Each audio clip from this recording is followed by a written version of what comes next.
this and pillow that. My pillow is now a bat. My name is Marcos, and pillow fighting as a trope has been around for longer than we've been alive.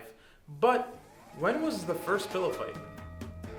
Hitting someone with a pillow usually doesn't hurt, and if that's the case, why would you hit someone with a pillow to begin with? As for children, they use it when they're in predicaments with each other as a form of roughhousing, in order to understand each other's boundaries and release energy in a harmless way. Adults, on the other hand, when they have pillow fights, it's kind of childish and silly, right? What is the point of having a pillow fight when you're an adult? Genuinely, adults don't have pillow fights anymore because their days of pillow fighting are over. We've learned what we have to learn from them. When was the last time you had a pillow fight? As for myself, I don't recall when the last time was, but I can recall having one. I'm not too certain of the circumstances though, and I would think that recording it is a little strange, you know? Well, the first people to record their pillow fight was in 1897. It was shot allegedly by Thomas Edison, according to this YouTube channel, but certainly published under him. There are 4 girls that look like they're spontaneously getting up and beating each other with what looks like feather-filled pillows. The mess this makes, especially with such loosely encased stuffing, would deter me from ever having a pillow fight of this caliber. What the hell is the point of that? To children, they probably just don't know any better, but if I were a parent, I would never allow my child to have a pillow fight, especially with those kinds of pillows, specifically because of the mess it makes, but also how useless it renders the pillow. But that gets me thinking, what is the history of the pillow? Pillows and pillow fighting have been around for at least 100 years, but what did people sleep on before that? You know, before pillows were a common household item that you can purchase at just about any department store. In order to understand that, we have to understand the purpose of a pillow. Nowadays, we typically find pillows atop a bed to help your neck rest easier while you sleep. If you deduce that, you would be wise. Literally, the purpose of a pillow is to align your neck with your spine so that while you sleep, you do not rotate or rest in any awkward positions that may cause harm when you wake up. With this in mind, were pillows always soft? I mean, since the purpose of the pillow is to align your neck with your spine, wouldn't it make sense for it to be made out of something more rigid? You know, maybe a structure made out of wood or stone? Well, yeah, that is actually the case. That's how pillows were back in the day, specifically dating back to the Mesopotamia era, which was about 9000 BC. That does not look comfortable, but I mean, was it? We haven't always slept on encased foam and polyester, which is effectively just a bed. People nowadays sleep on hammocks and beanbags and even variations of chairs. And it would be unwise to think that back then, these kinds of pillows were placed atop a Tempur-Pedic mattress. Certainly they had a different structure of bedding back then, in which, yes, they did. There is a man by the name of Robert Albolino, who is the vice president of something called the PFC, or the Pillow Fight Championship.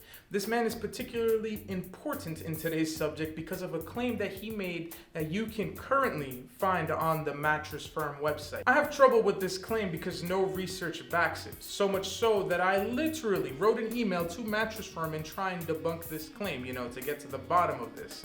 I tried to write to Albolino himself, but his contact information was a little too difficult to find for me, so at least 3 recipients at Mattress Firm got my email.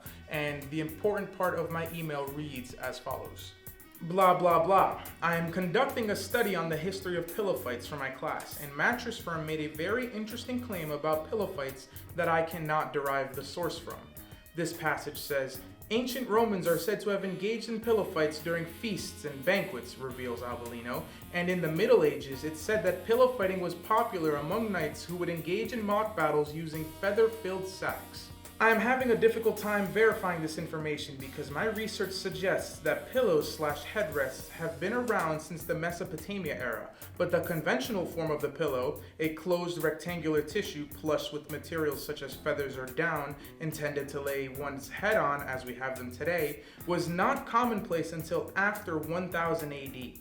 Prior to that, pillows or headrests were carved or sculpted, then covered with a material such as hay, straw, or feathers to provide a more comfortable laying experience. In the ancient Roman times, I can believe that sacks filled with feathers, intended to pummel one another with, was an event that happened. However, I do not believe that it could have occurred frequently because sourcing these items would have been too troublesome to then have them used in pillow fights. This is not a researched claim, but a logical deduction. I can believe that pillow fights occurred towards the very end of the Middle Ages. After this lengthy email, Mattress Firm did not respond, which is unfortunate, but to gain some closure, in 1896, the New York Times revealed the first instance of pillow fighting. It was actually because of a man who was a boxer that could not participate in his boxing match due to having a pillow fight the previous day. He chalked it up to either being that or, quote, having dirt in his eye. Whatever that is, I guess. Well, how about pillow fighting with these kinds of pillows? No, thank you. I think if you were to be struck by one of these, which is effectively just a rock, I don't think you would have lasted long enough for it to be considered a fight. Amidst my research, I have unfortunately found a death due to pillow fighting. On January 1st, 2003, the Telegraph reported the death of a 12-year-old girl by the name of Jessica Smith, who engaged in a pillow fight with her friend, but missed and slammed her head into the bed frame, which then caused a blood clot because of a burst artery in her brain. She was then put into a coma and pronounced dead 2 days later. The Origins of Everyday Things by Joel Levy has a fascinating quote that I would like to end this video with. Beds were made of wood and were held together with ropes strung as tightly as possible. Inevitably, the bed would become rickety or saggy as the rope stretched and loosened and would have to be tightened, giving rise to the phrase, sleep tight.